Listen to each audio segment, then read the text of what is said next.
السلام عليكم ورحمة الله وبركاته. ازيكم يا حلوين؟ عاملين ايه؟ يا رب تكونوا بخير. احب ارحب بكم في قناتي. فلو اول مرة بتشوفيني خدي لك لفة في القناة. اتمنى يا رب ان هي تعجبك، ولو عجبتك ما تبخليش عليها باللايك والكومنت الحلو منك والاشتراك في القناة. وطبعا ما تنسيش انك تفعلي زر الجرس على الكل عشان يوصلك الاشعارات باي جديد هننزله. النهارده ان شاء الله جايلكم بفيديو حلو ومتين قوي. نعمل مع بعض ان شاء الله طاجن الرز المعمر الفلاحي وصينية بطاطس باللحمة. عايزه اقول لكم جربوها بالطريقة دي، حلوين قوي وهيدوكم نتيجة ان شاء الله. يعني مقادير بسيطه قوي هتدوكم نتيجه حلوه باذن الله. فيلا بينا كده بقى سريعا نسمي الله ونصلي على رسول الله ونشوف الوصفه بتاعتنا. اول حاجه بدات ان انا جهزت كده. طبعا الاول انا على نار هاديه كده بدات ان انا حطيت الحليب بتاعي يغلي، لان انا محتاجه اللبن يكون سخن معايا، محتاجه يكون مغلي. وهنبدا بقى دلوقتي ان احنا مع بعض نجهز في صينيه البطاطس. فانا اول حاجه بقى جبت صينيه كده سبتها لحد ما سخنت كويس قوي، وضفت فيها حوالي معلقتين 3 بالكتير خالص كده من الزيت. وبعدين اول ما سخنت معايا هبدا انزل باللحمه بتاعتنا. اهم حاجه ان الصينيه تكون سخنه معاكي عشان انا عايزه اللحمه تاخد لون وفي نفس الوقت تاخد صدمه وما تنزلش الميه بتاعتها. وهفضل بقى ان انا اقلب في اللحمه كده واشوح فيها لحد ما تبدا تاخد معانا اللون القمر ده.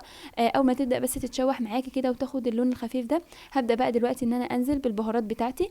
انا هضيف عندي يا دوبك حوالي معلقه صغيره كده من بهارات اللحمه، ورشه كده من الفلفل الاسمر. دي بس البهارات اللي انا هضيفها. طبعا الملح دايما انا بحب اضيفه في اخر مراحل تسويه اللحمه. ودلوقتي بقى كده هبدأ ان انا اشوح اللحمه بتاعتي شويه مع البهارات اللي انا ضفتها لحد ما تبدأ نشم كده ريحه البهارات معانا. كنت بقى برضو حاطه في البراد كده ميه تغلي. طبعا ضيفي على اللحمه ميه مغليه عشان تسرع معاكي في السوا شويه. لو حابه تضيفي ميه من الحنفيه عادي مش هتأثر معاكي في حاجه، بس انا كنت مستعجله في اليوم ده فضفت عندي ميه مغليه كده. فانا هبدأ بقى انزل بالميه لحد ما تكون الميه مغطيه دوبك كده تغطي كميه اللحمه اللي معايا.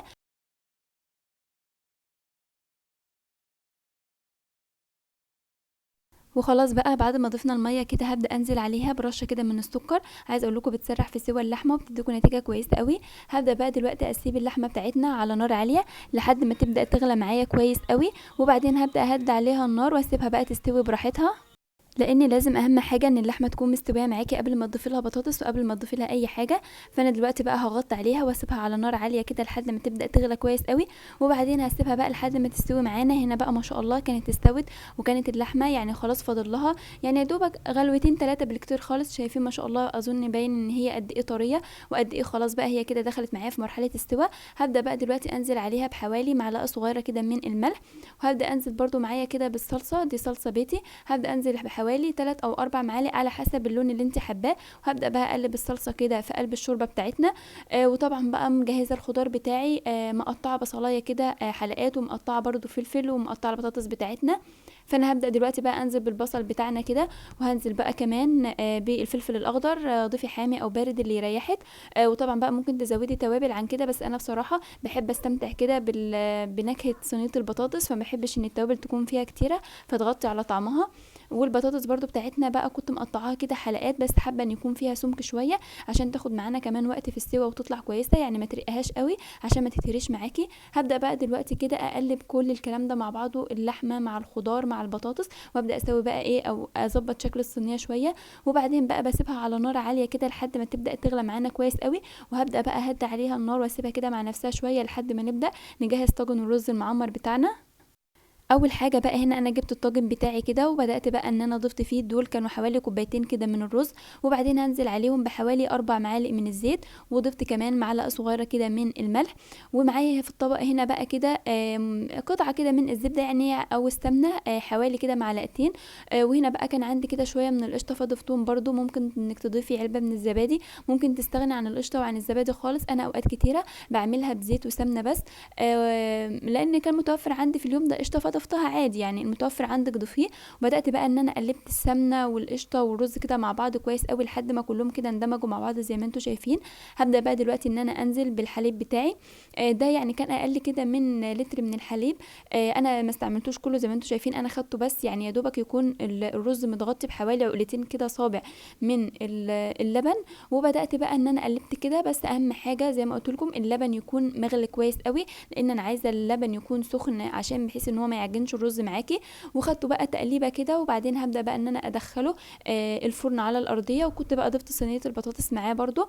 بسيب بقى الحاجات دي كلها على نار عاليه كده، ومشغله الشوايه ومشغله الارضيه من تحت كله على نار عاليه لحد ما يبدا الرز بقى يغلى معايا زي ما انتم شايفين كده، ويبدا ان هو ياخد وش. ببدا بقى ان انا ارفع الشبكه يا دوبك على اخر مستوى خالص، وبعدين بهدي النار بقى من تحت واطفي الشوايه واسيبه كده على نار هاديه يبدا ان هو يستوي براحته. عايزه اقول لكم ما شاء الله بيكون شكله حلو قوي. يعني التصوير والله ظلمه كتير، الاضاءه طبعا مش مظبطه اي حاجه، بس ما شاء الله كان شكله حلو قوي. وهوريكم دلوقتي هو قد ايه مفلفل وقد ايه جميل وقد ايه شكله بصراحه ممتاز. وهنا بقى برده كمان كانت صينيه البطاطس بتاعتنا. بعد بقى ما خلاص كده كنت هديت على الرز بتاعنا، كنت كشفت بقى الغطا من عليها وسبتها بقى تكمل سواها وتاخد اللون ده. ممكن تلاقيها مثلا ناشفه من على الوش كده شويه، بس في صوص تحت ابدأي بس انك تهنيه كده بالصوص اللي من تحت هتطرى معاكي وهتكون ما شاء الله حلوه قوي. ده بقى الغدا بتاعنا كده ما شاء الله. عايزه اقول لكم طاجن الرز المعمر واخد لون حلو قوي. اهم حاجه بس انك تكوني معليه النار عليه عشان يبدا ياخد منك لون، واول ما ياخد لون ابدأي بس انك هدي عليه النار هيطلع معاكي ما شاء الله بالجمال ده. وانا بحب دايما الرز المعمر اضيفه سواء في طواجن فخار او مثلا في صينيه ألمونيا. عايز اقول لكم بيفرق في طعمه قوي، بيفرق في تسويته كمان. فانا بقى دايما كده مخليه الطاجن الفخار ده دايما للرز المعمر. دلوقتي بقى هنبدا نغرف الرز بتاعنا ما شاء الله. عايزه اقول لكم متماسك وفي نفس الوقت مفلفل. يعني شايفين بقى طبقه القشطه اللي معموله فوق على الوش دي ما شاء الله، يعني مدياله دسامه كده ومدياله غناوه ومخليه طعمه حلو قوي. الرز ما شاء الله مفلفل معانا. اهم حاجه انك ما تسيبيش النار عاليه عليه قوي. بصي كانك بتسوي برده رز عادي، يعني اهم حاجه سيبيه يغلى كويس قوي، وبعدين ابداي بس ترفعيه كده او ما ترفعيهوش على شبكه، سيبيه كده على الارضيه عادي، وابداي بس هدي عليه النار وسيبيه على نار هاديه كده بقى يبدا ياخد ويدي مع نفسه. ما شاء الله هيطلع معاكم بالجمال ده. عايزه اقول لكم الرز تلاقيه طري ومفلفل، يعني ما شاء الله مقاديره حلوه قوي، مقاديره مظبوطه. امشوا بس على المقادير دي. واهم حاجه ما تكتريش الحليب، يعني زي ما قلت لك الحليب اهم حاجه يكون معاكي سخن او مغلي كويس قوي، وكمان الحليب يكون مغطي بحوالي عقلتين كده او 3 بالكتير خالص من الرز. لو انت حباه مثلا يكون طري شويه ابداي بس انك تزودي عليه الحليب، اسقيه كده كانك بتسقي الرز العادي بالشوربه، فيا دوبك يكون مغطي الرز كده بعقلتين او 3 من الصابع عشان يديكي نتيجه كويسه. ما شاء الله شايفين شكل الرز بتاعنا، اظن هو باين قد ايه مفلفل وقد ايه واخد لون ممتاز ممتاز ممتاز بجد. جربوه ان شاء الله يعجبكم. واللحمه بتاعتنا بقى ما شاء الله استوت وكان طعمها حلو جدا، والبطاطس بتاعتنا برده استوت. هوريها لكم دلوقتي. شايفين ما فيش واحده فيها بس متكسره، كلها متماسكه. زي ما قلت لكم خلوا البطاطسيه بس يكون فيها سمك كده شويه عشان البطاطس ما تتهريش معاكم. ولمعت الوش بالصوص اللي كان موجود تحت فبقت بتلمع معانا كده زي ما انتم شايفين، غير لما كنا مخرجينها من قلب الفرن. خلاص بقى ده بقى غدانا في اليوم ده. الحمد لله كده فضل ونعمه، ربنا يديمها علينا نعمه دايما يا رب ويحفظها من الزوال. وخلاص بقى يا بنات لحد هنا كده هيكون بقى خلص الفيديو بتاعي معاكم. واسفه لو رغيت معاكم كتير، بس من جمال الفيديو كده لازم نقول على كل تفصيله فيه. ولحد هنا كده بقى بيكون خلص الفيديو بتاعي معاكم، خلصت افكاري معاكم النهارده. اتمنى يا رب ان فيديو النهارده يكون عجبكم، واتمنى انكم تكونوا استفدتوا منه ولو بافكار بسيطه. وطبعا بقى لو عجبكم ما تبخلوش عليا باللايك والكومنت الحلو منكم والاشتراك في القناه. واشوفكم ان شاء الله في فيديو جديد ووصفات جديده وافكار جديده، واترككم في رعايه الله وامنه، والسلام عليكم ورحمه الله وبركاته.